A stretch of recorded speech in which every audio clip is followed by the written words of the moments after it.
Hello everyone, welcome to this second video in a series on preparing and painting a large metal model.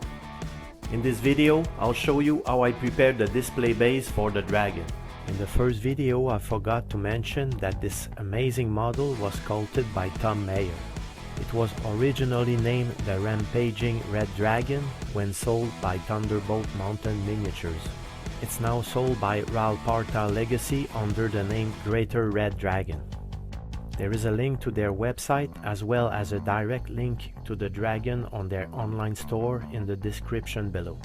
Alright, let's kick things up and create a base for the dragon.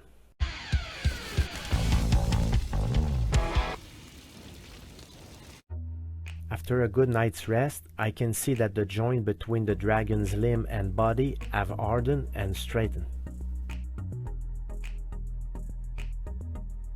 It's now time to start building the perfect display base for the dragon. For this, I'll be using a wooden plank and a 3D printed ruin. However, I'm facing a challenge and need to find an effective way to fix the monster onto the base. The 3D printed model I'll be using on my display base is a ruined wall that was a free sample given during the SID 3D printable scenery Kickstarter campaign by Dungeons Forge. Before attaching the dragon onto the base, I need to create space for it. This is where the real fun begins. To make room for the dragon, I'll be cutting out a portion of the stone arc using a craft saw.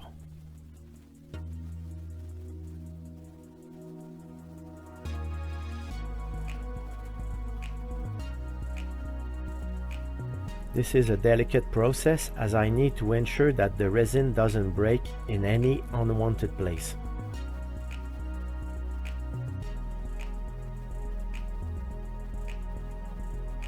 I'll be repurposing the cutout piece later.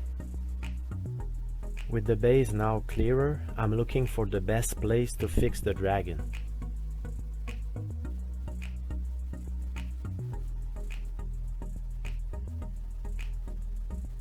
I want the dragon to be going in this direction.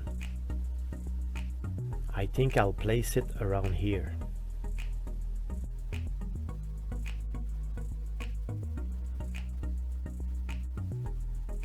I'm starting by using the pin under the tail as a first attachment point. I can also lean the wing on top of the ruined wall. Even with a little shake, it seems to hold on in place perfectly. That's a good sign. With the position of the dragon decided, it's time to mark the spot.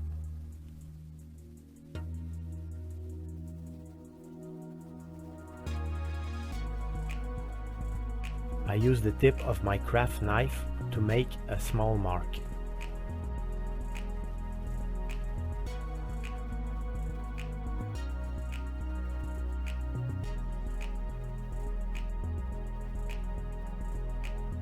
And then use my hand drill to make a pilot hole.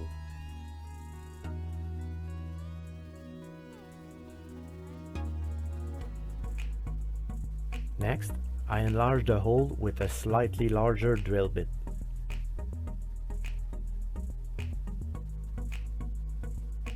I check to make sure that the hole is in the right position in case I need to make some adjustment.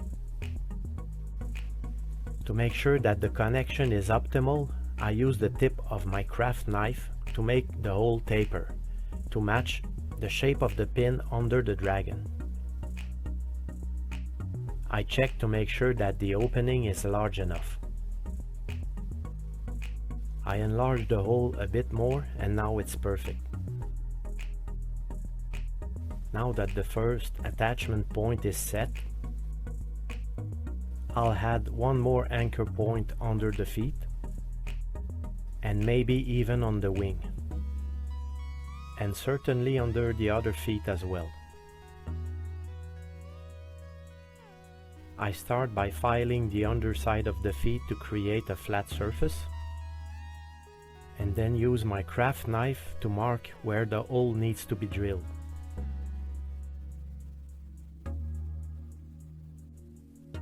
Using my hand drill, I make the hole.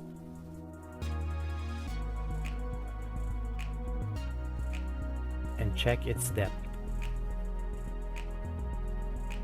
Once the hole is drilled, I insert a short pin and paint the end in red.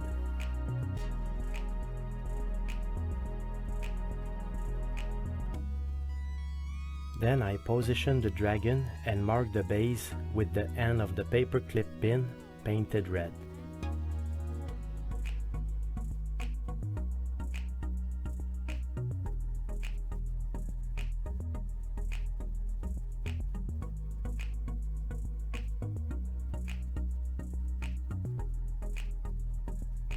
It's now easy to drill the hole in the exact location needed.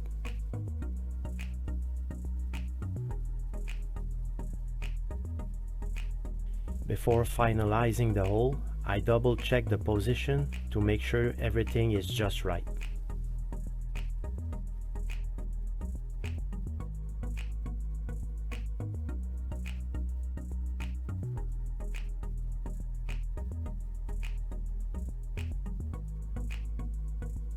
Well, that worked out perfectly. I'm gonna install another anchor point to make sure the dragon will be attached to the base even more securely. I'll be using a stone from the ark as a support under the dragon's feet.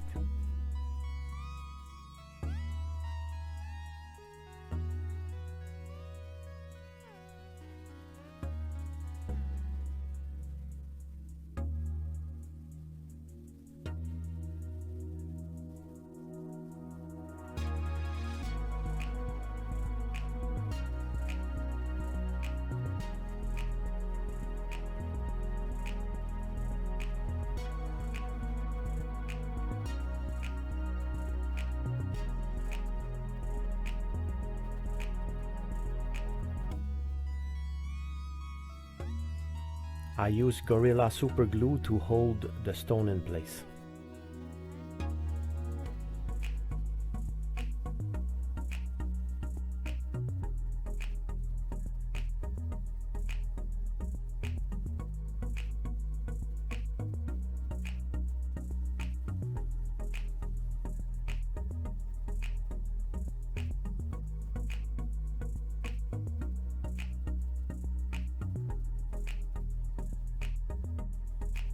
To make the scene even more realistic, I'll add some fallen stone from the ark to the base.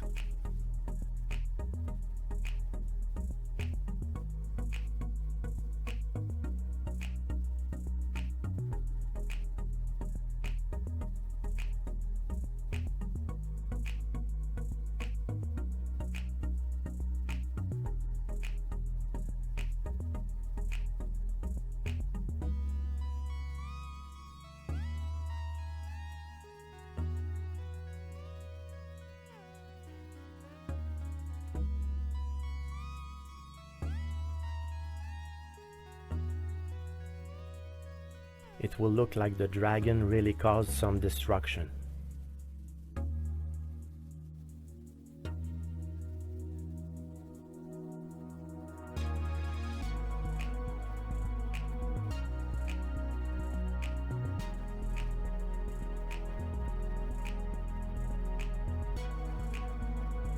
Now it's time to create the third anchor point by making a hole under the dragon's other foot.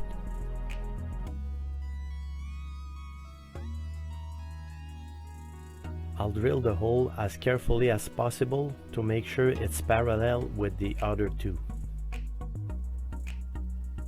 With the paper clip in place, I can mark where I need to drill the next hole in the base.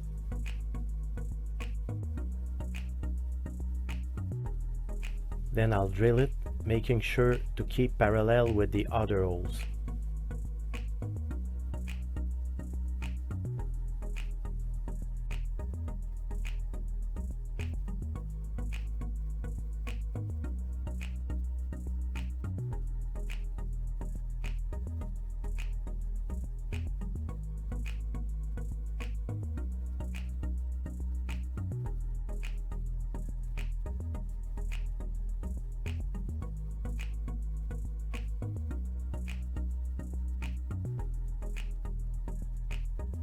Wanting to drill a bigger hole, I broke the block of stone. The important is that all the holes are well aligned.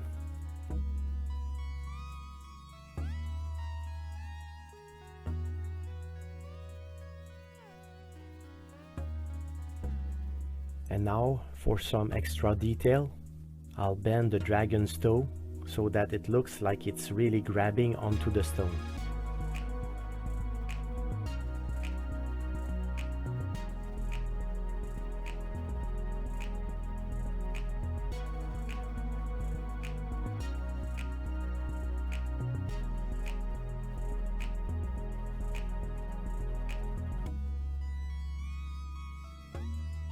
Alright, next up is separating the rest of the stone block that makes up the arc. These will come handy for the next step. I'll be using my trusty pliers, craft saw and file to prepare these blocks.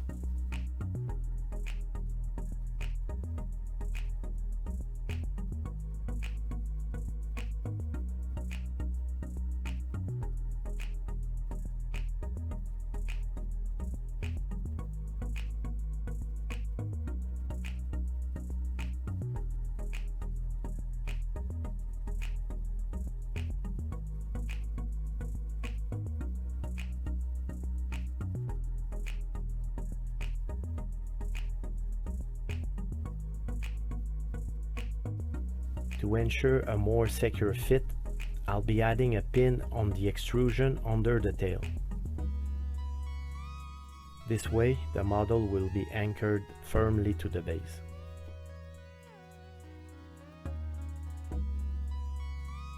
I perform a final test to ensure all the pins are aligned perfectly.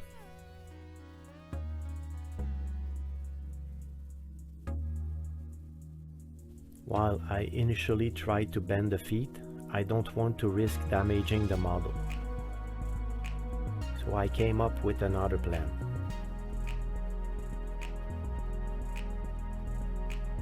I'll glue a couple more stone blocks under the feet instead of bending the toes any further.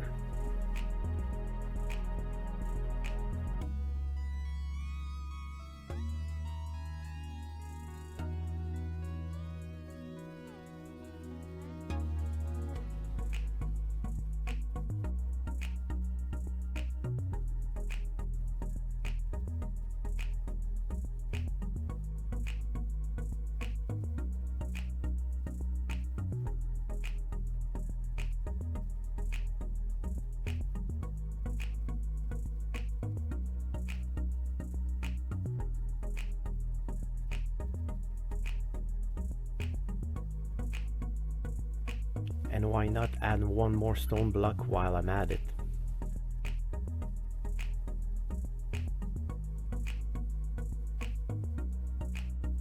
Plus a piece of collapsed column would really bring it all together.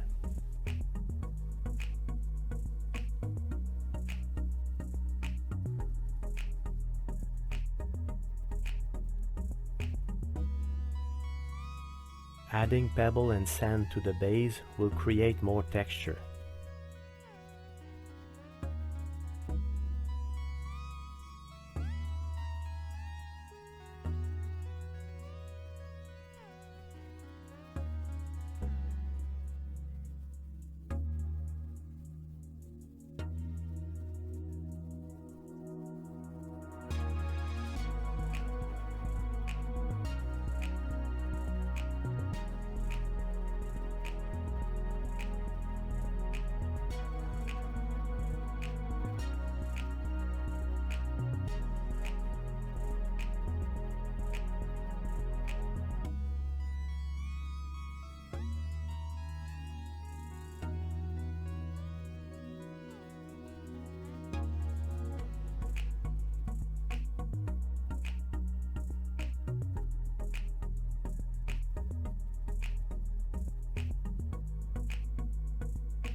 Plus, the sand will help reinforce the glue and fix the stone block firmly to the base.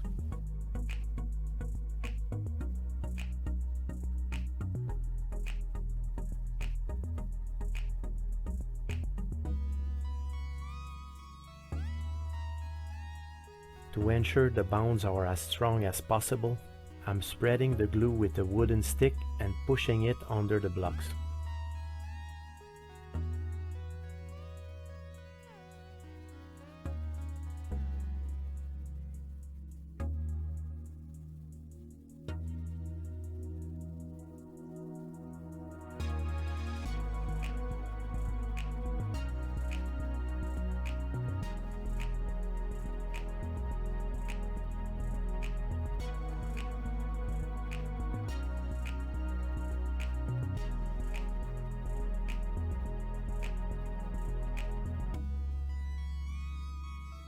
I'm also applying sand to a few other places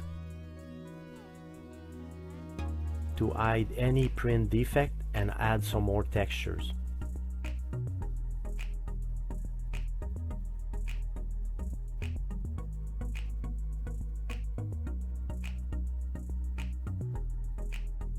When it's time to paint, the base will be even more interesting.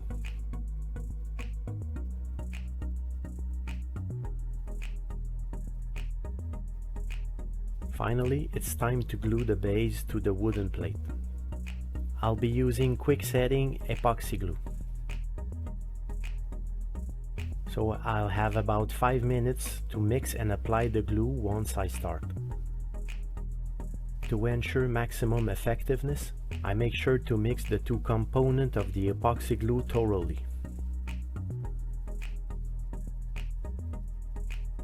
I had previously drilled holes under the base and through the wooden plate, which will help to straighten the bound.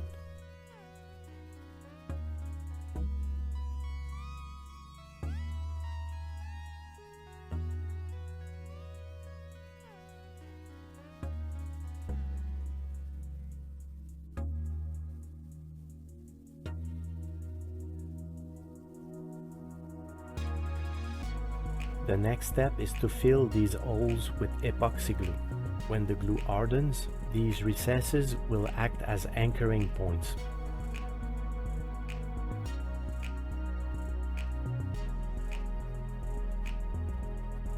With the holes filled, I then apply the rest of the glue under the base. To further secure the base, I apply Gorilla Super Glue around the edges.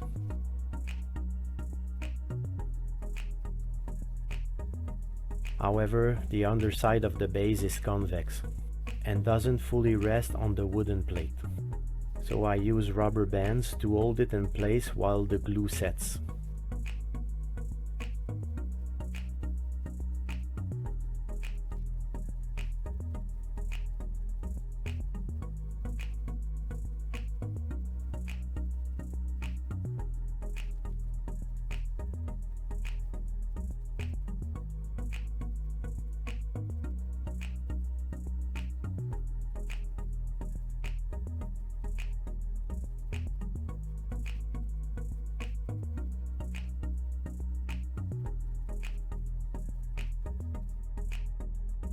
Patience is key at this point, as I allow the glue to cure overnight.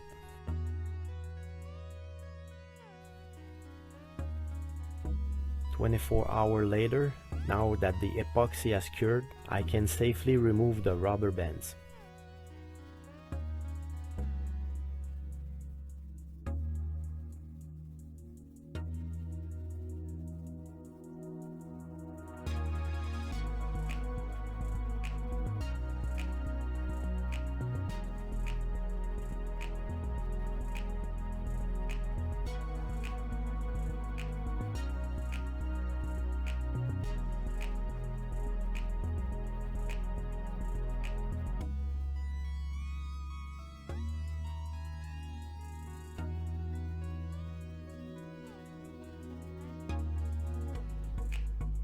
Here's the result.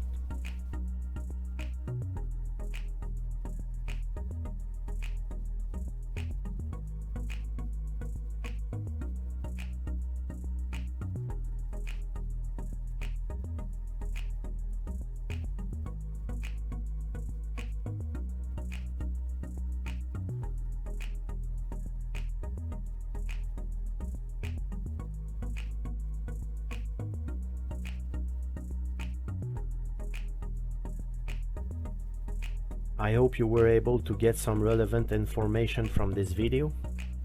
If you did, please give me a thumbs up. And if you haven't yet, consider subscribing to my channel.